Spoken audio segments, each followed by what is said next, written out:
నమస్కారం సార్. నమస్తే. Sir, YCP నేతలపైన వరుసగా కేసులు నమోదవ్వడం చూస్తున్నాం సార్. ఆ లిస్ట్‌లో ఇప్పుడు సజ్జల గారు కూడా చేరిపోయారు. ఆయన పైన కూడా సీఐడీ వాళ్ళు సీఐడీకి ఫిర్యాదు చేశారంటున్నారు. మరి ఏ కేసు మీద ఫిర్యాదు చేశారు? మరి సజ్జల అరెస్ట్ అయ్యే అవకాశం ఏమన్నా ఉందంటారా? సజ్జల మీద సిఐడికి నిన్న ఫిర్యాదు అందింది. బద్రీనాథ్ అని నెల్లూరులో గనుల యజమాని, ఆయన మైన్స్ యజమాని, ఆయన సిఐడి డిఎస్పికి కంప్లైంట్ ఇచ్చాడు. అందులో ప్రధానంగా ఏంటంటే నెల్లూరు దగ్గర సైదాపురం మండలం జోగపల్లి అనే ఒక గ్రామంలో ఒక పొలం, మైనింగ్ చేస్తున్న ఒక పొలం, యాక్చువల్గా అది వివాదాస్పదంగా కోర్టులో ఉంది.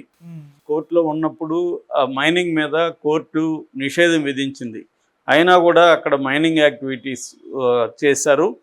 ముఖ్యంగా చేసింది ఎవరంటే సజ్జల రామకృష్ణారెడ్డి అనుచరులు, శ్రీకాంత్ రెడ్డి, తర్వాత అక్కడ నెల్లూరులో ఒక హోటల్ యజమాని ధనంజయ రెడ్డి, తర్వాత గతంలో గత మంత్రిగా ఉన్న కారుమూరి నాగేశ్వరరావు అల్లుడు సందీపు, తర్వాత రామకృష్ణారెడ్డి అనుచరులు, వీళ్ళు అక్కడ దౌర్జన్యపూరితంగా ఆక్యుపై చేసుకొని మైనింగ్ యాక్టివిటీ చేస్తున్నారు. సో ఇది సజ్జల ప్రేరేపణతో జరుగుతుంది. సో వీళ్ళందరినీ అరెస్ట్ చేయండి, వీళ్ళందరి మీద కేసు పెట్టండి అని సిఐడి డిఎస్పికి కంప్లైంట్ ఇచ్చారు. ఇప్పుడు సిఐడి డిఎస్పి వీళ్ళందరి మీద కేసులు పెడుతుంది. సజ్జల రామకృష్ణారెడ్డి కూడా ఈ కేసులో అరెస్ట్ అయ్యే అవకాశం కనిపిస్తుంది. ఇది ఒకటే కాకుండా సజ్జల మీద వరుసగా మనకి కేసులు 1 by 1 స్టార్ట్ అవుతున్నాయి.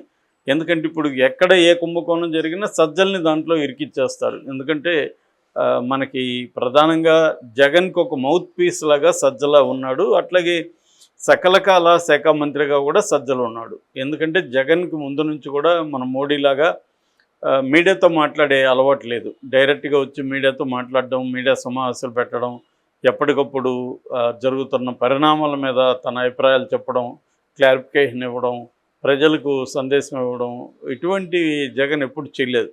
సో దానికి తనకు బదులుగా ఒక ఆల్టర్ ఈగో లాగా సజ్జలను పెట్టుకున్నాడు. సజ్జలు అంటే తనకు ఫస్ట్ ఏంటంటే లాయల్గా ఉన్న వ్యక్తి, తర్వాత సీనియర్ జర్నలిస్టు, సాక్షి ఎడిటర్గా ఉన్నాడు. ఆయనకి కొంత సర్కిల్ ఉంది. రెండోది సజ్జల వాళ్ళ ఫ్యామిలీ ఫ్రెండ్స్ వాళ్ళు, జగన్ కండ సజ్జల. సో అందువల్ల నమ్మకస్తుడు, రెండోది నాలెడ్జ్ ఉంది తనకి అని చెప్పి తనని పెట్టుకున్నాడు. సో దీనివల్ల ఏమైందంటే ప్రతిదీ ఇప్పుడు అదేదంటారు పాపాల భైరవుళ్ళు అని, గెలుచుంటే సజ్జలకు మంచిగానే ఉండేది. ఓడిపోవడంతో ఇప్పుడు అందరూ కూడా జగన్ని తిట్టలేక సజ్జలని, ధనంజయ రెడ్డి సీఎంఓ ఆఫీసర్ ధనంజయ రెడ్డి, వీళ్ళిద్దరి దోషులుగా చేస్తున్నారు. నిజానికి మన కామన్ సెన్స్ ఉండేవాళ్ళు ఎవరైనా ఆలోచిస్తే ఇప్పుడు ఎమ్మెల్యేలని, ఎంపీలని, ఇంపార్టెంట్ నాయకుల్ని జగన్ కలవకపోవడం వెనక వీళ్ళిద్దరే ఉన్నారనేది ఆరోపణ. జగన్ చెప్తేనే కదా వీళ్ళు చేస్తారు. జగన్ కలవాలనుకుంటే వీళ్ళు ఎలా అడ్డుపడతారు? కాకపోతే ఏంటంటే వీళ్ళు కూడా అధికారం ఉన్నప్పుడు, ఎందుకంటే వీళ్ళకి ప్రజలు ఇచ్చిన అధికారం కాదు, జగన్ ఇచ్చిన అధికారం ఇది. జగన్కి మాత్రమే లాయల్గా ఉంటే చాలు.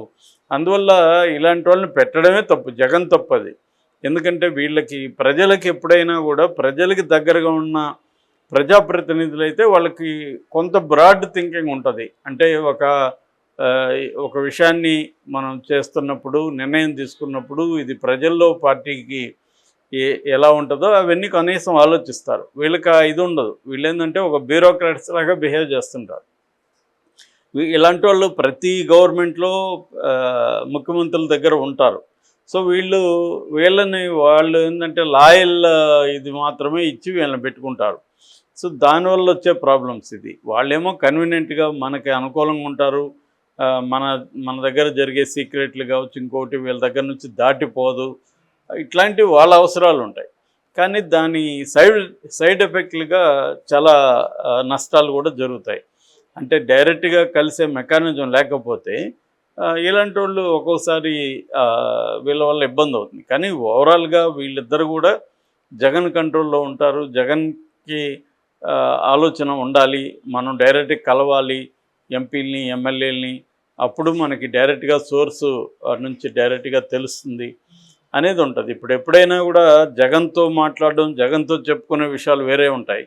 సజ్జలతోనో ధనంజయ రెడ్డితో వచ్చేసరికి వాళ్ళు మ్యాటర్ ఆఫ్ ఫ్యాక్ట్ లాగా చెప్పేసి వెళ్ళిపోతారు, కానీ ఒక పర్సనల్ టచ్ ఉండదు. ఎప్పుడైనా రాజకీయాల్లో పర్సనల్ టచ్ ఇంపార్టెంట్. అప్పుడే నీకు అనేక విషయాలు బయటకు వస్తాయి. ఆ పర్సనల్ టచ్ లేనప్పుడు ఏమవుతుంది, ఏదో కట్టె కుట్టె తెచ్చేలాగా చెప్పేసి ఇది ఇది ఇది సార్కి చెప్పండి అనేసి వెళ్ళిపోతారు. వీళ్ళు మళ్ళీ దాన్ని చెప్పేసరికి అది ఇంకా డైల్యూట్ అయిపోతుంది. సో జగన్ దగ్గరికి వెళ్ళేసరికి అది డైల్యూట్ అయిపోయి ఇదేం పెద్ద విషయం కాదులే నువ్వు చెప్పేసేయని చెప్తాడు. అంటే ఒక సీరియస్ విషయం కూడా జగన్ దగ్గరికి వెళ్ళేసరికి ఫిల్టర్ అయిపోయి మైనస్లోకి వెళ్ళిపోతుంది.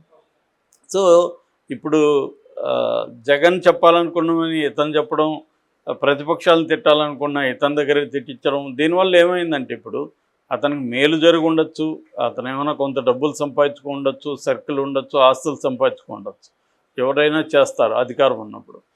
అది కాకుండా ఇప్పుడు అతనికి ఏమైందంటే ప్రతిపక్షాలు అన్నీ కూడా సజ్జల మీదనే కోపం ఉంటుంది. సజ్జలను ఖచ్చితంగా నెంబర్ 2గా పరిగణిస్తున్నప్పుడు జగన్ తర్వాత సజ్జల మీదే వీళ్ళకి కోపం ఉంటుంది. కాబట్టి ప్రతి కేసులో సజ్జలను ఇరికిస్తారు. సజ్జల హ్యాండ్ ఉందా లేదా అనేది మనకు పక్కన పెడితే ఖచ్చితంగా ప్రతి కేసులో సజ్జల ఉంటాడు.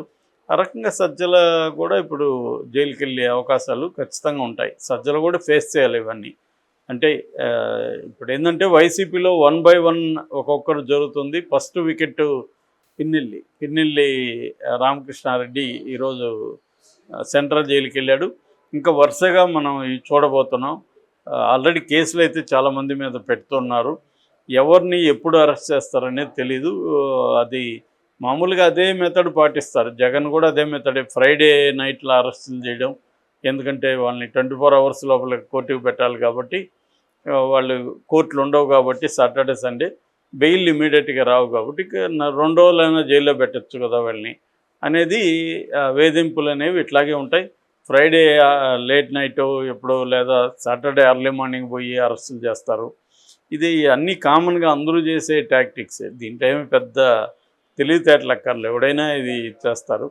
సో ఈ క్రమంలో వరుసగా ఇప్పుడు మనం అనేక కేసులు సజ్జల మీద ఉండబోతున్నాయి. సజ్జల కొడుకు సజ్జల భార్గవ్, అతనేమో సోషల్ మీడియా ఇన్ఛార్జి కాబట్టి ఆల్రెడీ సోషల్ మీడియా వాళ్ళని పట్టుకొని మోకాళ్ళ మీద నిలబెట్టి సారీలు చెప్పడం అనేది ఒక బ్యాచ్ చేస్తుంది, తెలుగుదేశంలో బ్యాచ్.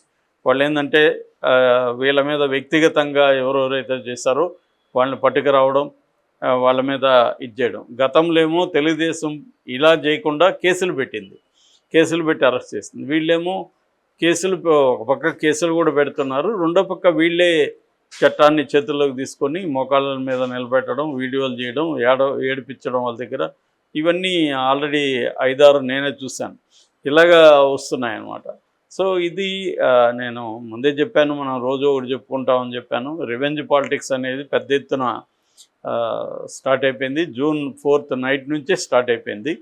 సో ఇంకా రోజు ఒకటేమో కేసులు పెట్టి వీళ్ళందరినీ జైళ్ళల్లో పెట్టి, ఒక కేసులో బెయిల్ వస్తే ఇంకొక కేసులో బెయిల్ రాకుండా ఈ PT warrant, prisoner in transit warrant, ఈ పీటీ వారెంట్ ఇష్యూ చేయించి మళ్ళీ ఆ కేసులో అరెస్టులు చేసి ఇలాగా, అంటే రేపు ఎన్నికల ముందు కూడా ఇవి జరిగే అవకాశం ఉంది. ఎందుకంటే ఇప్పుడు స్థానిక ఎన్నికలు ఉన్నాయి, ఎమ్మెల్సీ ఎన్నికలు ఉన్నాయి.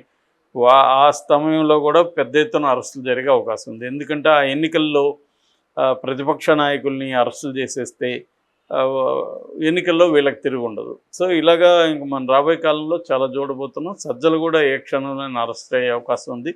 జగన్ కూడా సజ్జల్ని కొంత దూరం పెట్టాడని వార్తలు వస్తున్నాయి. సజ్జలు ఖచ్చితంగా ఫేస్ చేయాల్సి